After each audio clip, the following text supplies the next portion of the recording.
somewhere Europe has to grow out of the mindset that Europe's problems are the world's problems.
Somewhere Europe has to grow out of the mindset that Europe's problems are the world's problems, but the world's problems are not Europe's problems.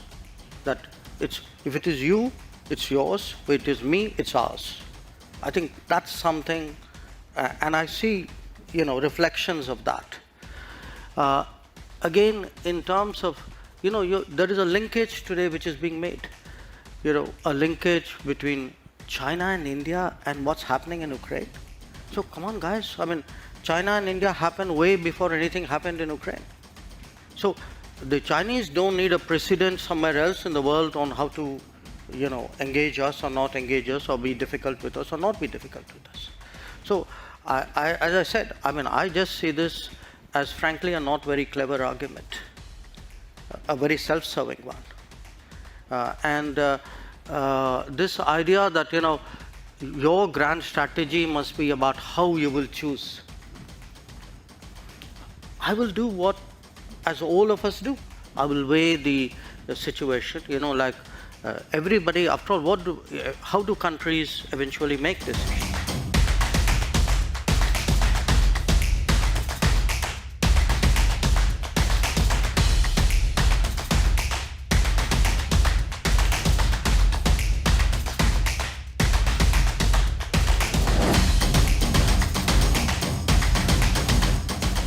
Dr. Jaishankar, with the Indian government essentially ignoring war crimes in Ukraine, not condemning Russia, not doing sanctions, you then expect, I'm totally sorry, I know what I do, with India counting on global support for in its struggle with China, its issues with China.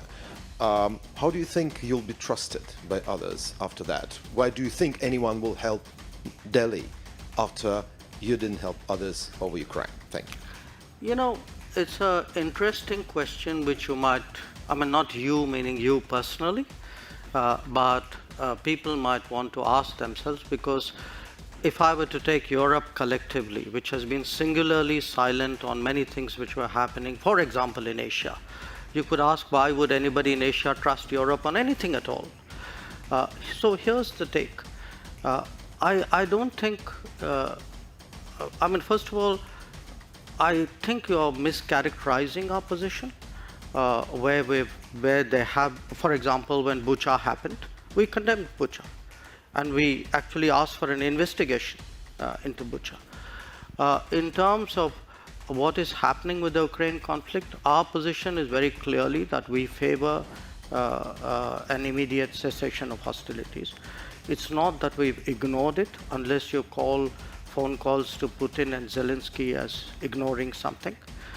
So first, I would urge you to get the factual position accurately. Secondly, in terms of the connection you are making, look, we have a difficult relationship with China. We're perfectly capable of managing it.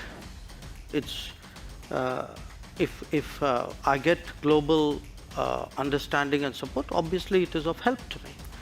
But this idea that I do a transaction that I come in one conflict because it will help me in conflict too. That's not how the world works. A lot of our problems in China have nothing to do with Ukraine, have nothing to do with Russia. They predate it. And there are, if we are getting into who is silent on what issue at what point of time, I could point to a whole lot of issues on which, as I said, Europe has